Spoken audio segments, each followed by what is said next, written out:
Bom dia, queridos! Tudo bem com vocês? Como vocês estão? Aqui quem vos fala é o Pastor Mesaque, a paz a todos. Hoje estamos no nosso sétimo e último dia de meditação do livro de 2 Reis. Hoje meditaremos nos capítulos 22, 23, 24 e 25. O capítulo 22 começa a falar sobre o então rei Josias, que reinou aproximadamente 31 anos em Judá. A história deste rei está registrado nos livros aqui de 2 Reis, capítulo 22 e 23, 2 Crônicas, capítulo 34 e 35, além de outras referências nos livros do profeta Jeremias e Sofonias. Quando se fala em quem foi Josias, logo se faz referência às reformas promovidas por ele, que foram sem dúvida a marca do seu reinado. Ele se tornou rei quando tinha 8 anos de idade e com a interferência do povo da terra, um movimento popular que também foi o responsável por eliminar os assassinos do seu pai. Nós vemos a referência em 2 Reis, capítulo 21, versículo 24 e 2 Crônicas, capítulo 33, versículo 25. Outro detalhe importante que temos que falar sobre o rei Josias tem uma referência lá em 1 Reis, capítulo 13, verso 2.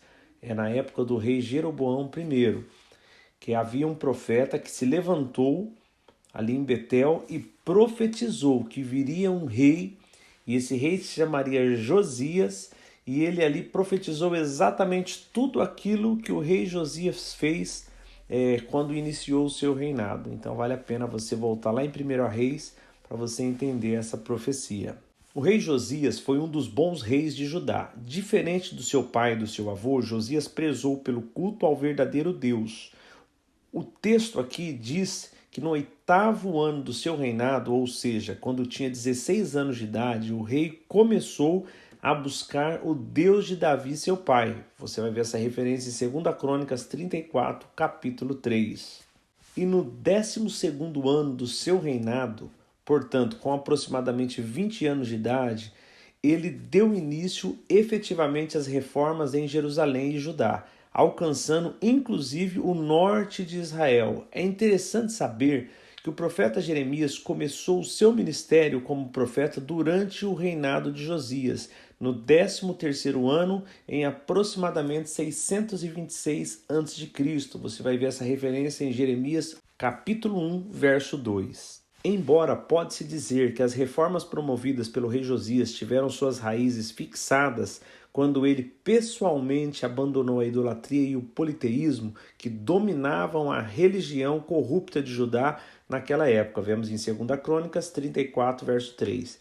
Tais reformas começaram a impactar a nação 4 anos depois e alcançou o seu clímax no 18º ano de seu reinado, quando o livro da lei foi encontrado. Essa referência está em 2 Reis 22:8 e 2 Crônicas 34, versículo 14 e 15.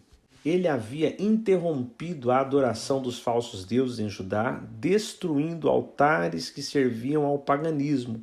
Ele também providenciou que o templo recebesse os reparos necessários, e foi durante essa época que o sumo sacerdote Ilquias encontrou o livro da lei no templo. Os estudiosos debatem sobre o que teria sido exatamente o livro da lei. A melhor hipótese é que ele tenha sido o livro de Deuteronômio, ou pelo menos uma obra que continha esse livro como parte fundamental. Seja como for, o que se sabe é que esse livro foi muito importante na sequência das reformas de Josias.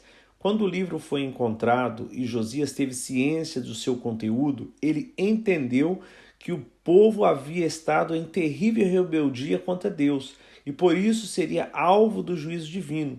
Então, rapidamente ele pediu que o Senhor fosse consultado, ou seja, ele queria ouvir um parecer profético e na ocasião a profetisa Uda foi procurada. A mensagem de Deus através de Uda esclarecia que o povo realmente seria castigado devido ao pecado.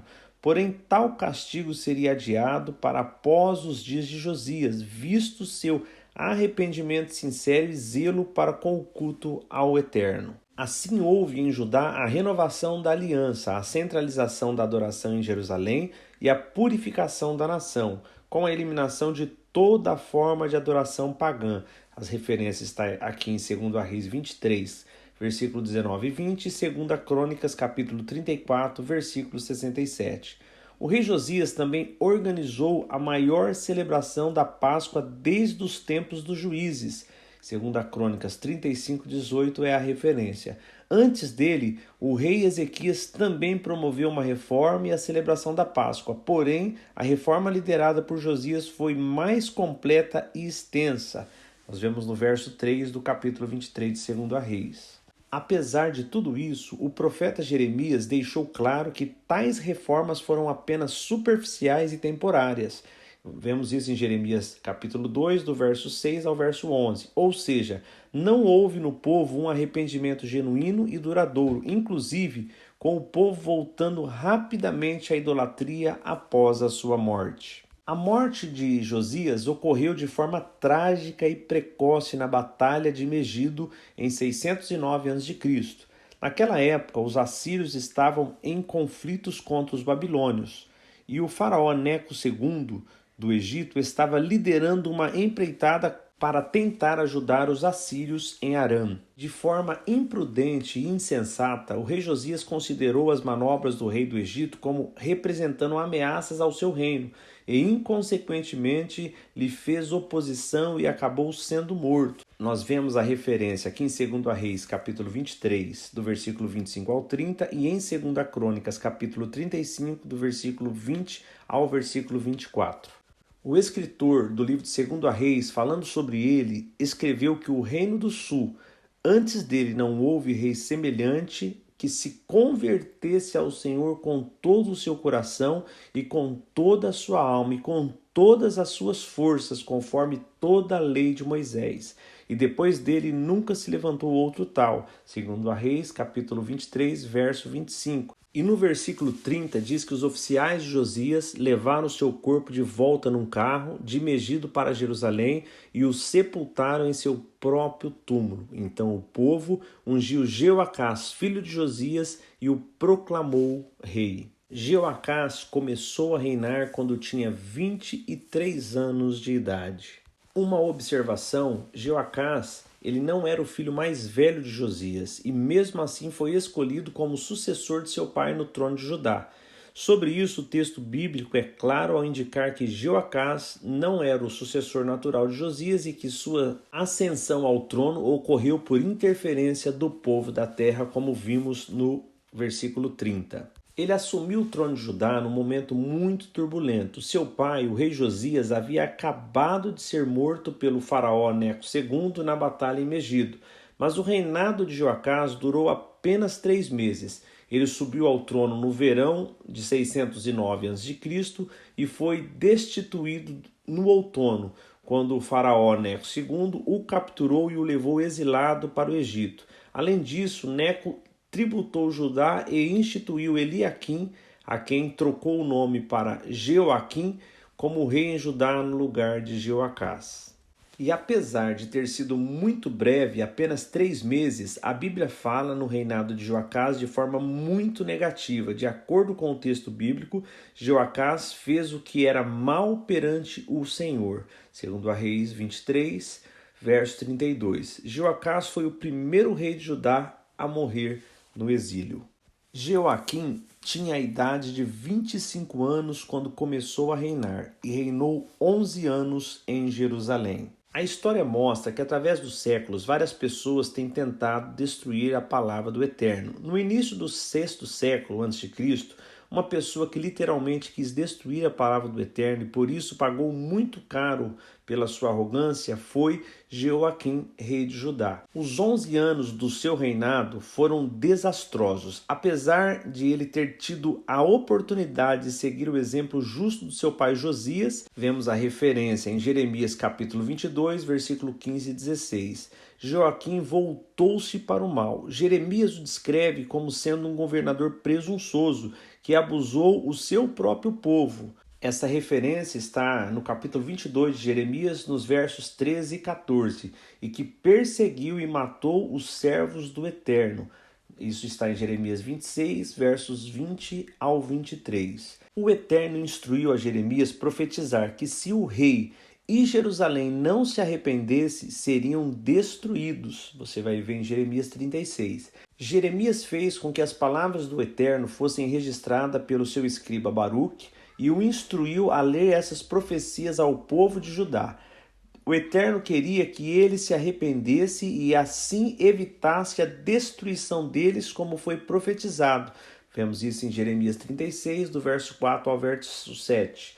Quando os príncipes ouviram as palavras proferidas de Jeremias, rapidamente as comunicaram a Joaquim. Isso está ainda em Jeremias capítulo 36, verso 19. Então, quando o rei ouviu o relato dos príncipes acerca das predições de Jeremias, mandou um oficial trazer-lhe o rolo. Você vai ver em Jeremias 36, verso 21. Joaquim ordenou ao oficial ler o rolo em voz alta. Depois de ler vários trechos, o rei cortou a parte do rolo que tinha sido lida e desprezadamente lançou essa parte no fogo da lareira diante dele. O rei continuou até que todo o rolo se consumiu no fogo que estava sobre o braseiro. Em Jeremias 36, verso 23. Joaquim aparentemente pensou que ele não tinha que prestar contas a ninguém, mas o Eterno tinha a última palavra. O Eterno instruiu Jeremias para preparar um outro rolo como o primeiro, ainda em Jeremias 36, versos 27 ao 32.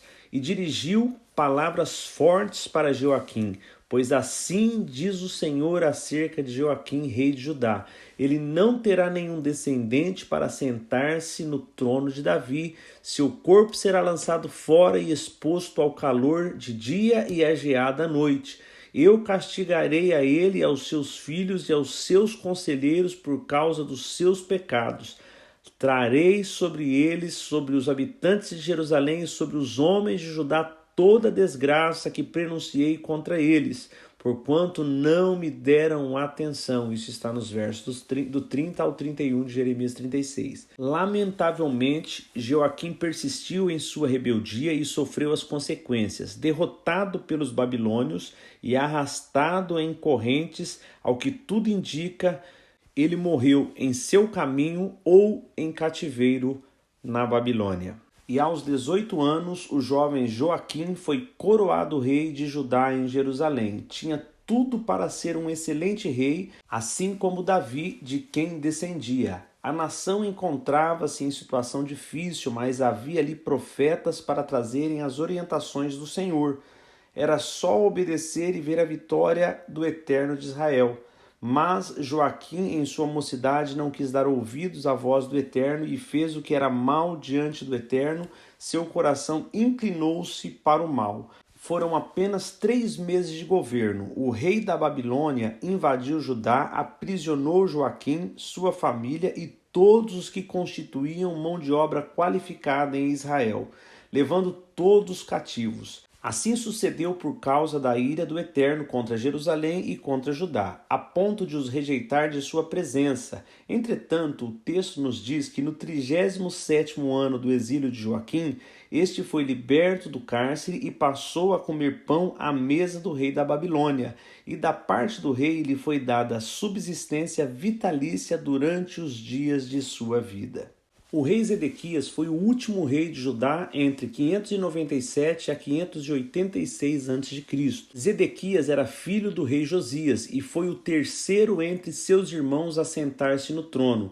Antes dele, seus irmãos mais velhos, Jeoacás e Joaquim, já tinham governado Judá. Entre o reinado de Joaquim, 609 a 598 a.C., e de Zedequias, seu sobrinho Joaquim reinou em Judá por 3 meses antes de ser deposto e levado juntamente com os membros de sua casa e seus oficiais para a Babilônia. Após depor Joaquim, o rei Nabucodonosor estabeleceu Matanias como rei de Judá e lhe mudou o nome para Zedequias. Como os homens mais valorosos de Jerusalém tinham sido levados para o cativeiro babilônico, o rei Zedequias tornou-se rei do remanescente que ficou. Os relatos sobre os 11 anos de reinado de Zedequias estão registrados em 2 Reis capítulo 24, 2 Crônicas capítulo 36 e em várias passagens do livro de Jeremias como capítulos 29, 34 e 52. Logo começou a reinar, Zedequias parecia estar disposto a obedecer à lei e seguir os conselhos do profeta Jeremias, especialmente sobre as políticas estrangeiras, tanto que ele enviou um tipo de comitiva diplomática à Babilônia para instruir os judeus que lá estavam a viverem de uma forma harmoniosa. Vamos ver essa referência em Jeremias capítulo 29. Apesar de aparentemente o reino herdado por Zedequias parecer tranquilo, a situação era bem difícil de controlar.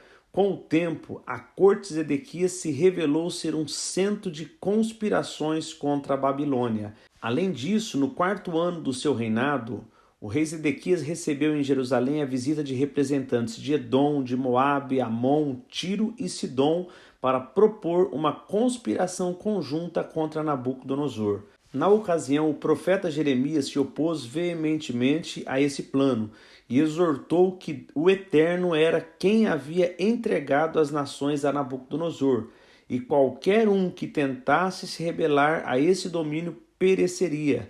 O profeta utilizou até um jugo de madeira sobre os seus ombros para dramatizar sua mensagem. Porém, entre o 7º e o 8º ano do seu reinado, o rei Ezequias se aliou ao Egito e essa aliança foi entendida como completamente desleal por Nabucodonosor. E o resultado foi a invasão da Palestina e o cerco de Jerusalém. Vemos em Jeremias 34, verso 37 e Ezequiel 17. E enquanto Jerusalém estava cercada, Jeremias foi muito claro ao dizer que a única possibilidade seria a rendição aos babilônios, pois Jerusalém deveria cair sob o domínio do rei Nabucodonosor.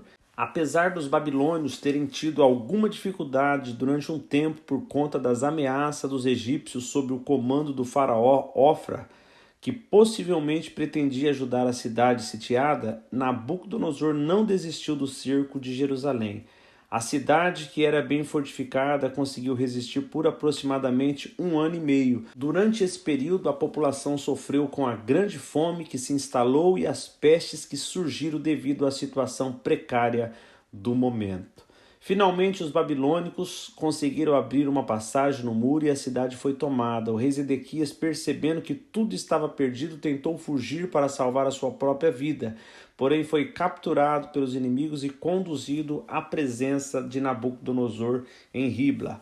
O rei Zedequias foi sentenciado a ver os seus filhos morrerem em sua frente e depois teve seus olhos arrancados e foi levado acorrentado à Babilônia, onde permaneceu preso até a sua morte. Com isso se cumpriram na íntegra a profecia sobre o último rei de Judá registradas em Jeremias 34 e Ezequiel 12. No capítulo 25, do verso 8 ao 22, nós temos uma figura bem notável que chama Nebuzaradã e vamos falar um pouco sobre ele. Ele foi capitão da guarda do rei Nabucodonosor na Babilônia. A Bíblia fala de Nebuzaradã destacando seu papel bastante ativo na conquista de Jerusalém por parte do Império Babilônico. A Bíblia fala muito pouco sobre quem foi Nebuzaradã. Os textos bíblicos se resumem em registrar sua participação durante o avanço do Império Babilônico, liderado pelo rei Nabucodonosor contra Judá. Nebuzaradã era o chefe da guarda e servidor pessoal do rei da Babilônia. Vemos isso em 2 Reis, capítulo 25, verso 8. Ele não é mencionado no início do cerco em Jerusalém, em janeiro de 588 a.C., quando as tropas babilônicas deram uma resposta à rebelião do rei Zedequias. Embora ele pudesse estar presente naquela ocasião, é realmente certo que Nebuzaradã foi à cidade de Jerusalém em agosto de 586 a.C., logo na sequência da invasão babilônica na cidade. Nós vemos no capítulo 25, do verso 2 ao 8. Quando chegou à cidade de Jerusalém, Nebuzaradã foi responsável por fazer algumas coisas que trouxeram muita dor aos judeus. Ele queimou o templo de Jerusalém, o palácio real, todos os edifícios importantes e várias casas da cidade. Vemos isso no verso 9 do capítulo 25. O exército liderado por Nebuzaradã cuidou de derrubar os muros da cidade. Ele também organizou a deportação de muitos judeus para a Babilônia. Na verdade, ele deixou permanecer em Jerusalém apenas as pessoas mais pobres de Judá. Essas pessoas deviam ficar e trabalhar como vinheiros e lavradores. Vemos no versículo 10 ao versículo 12. Além disso, Nebuzaradã liderou um enorme saque de bens preciosos de Jerusalém. Seus guardas cortaram em pedaços as colunas de bronze do templo, bem todos os utensílios de bronze e de prata e de ouro que faziam parte do mobiliário do templo e eram usados nas ministrações dos sacerdotes. Entre os despojos estava a grandiosa pia de bronze do templo que era chamada Mar de Bronze. O montante saqueado pelos babilônios tinha um peso incalculável. Você vai ver isso do verso 13 ao 16. O próprio Nebuzaradã levou prisioneiro o sumo sacerdote Seraías e o segundo sacerdote Sofonias e outras pessoas muito importantes de Jerusalém, entre as quais estavam guardas, oficiais, conselheiros reais e o escrivão-mor do exército que fazia o alistamento do povo. Essas pessoas acabaram mortas quando foram entregues ao rei Nabucodonosor, vemos isso do verso 18 ao 21.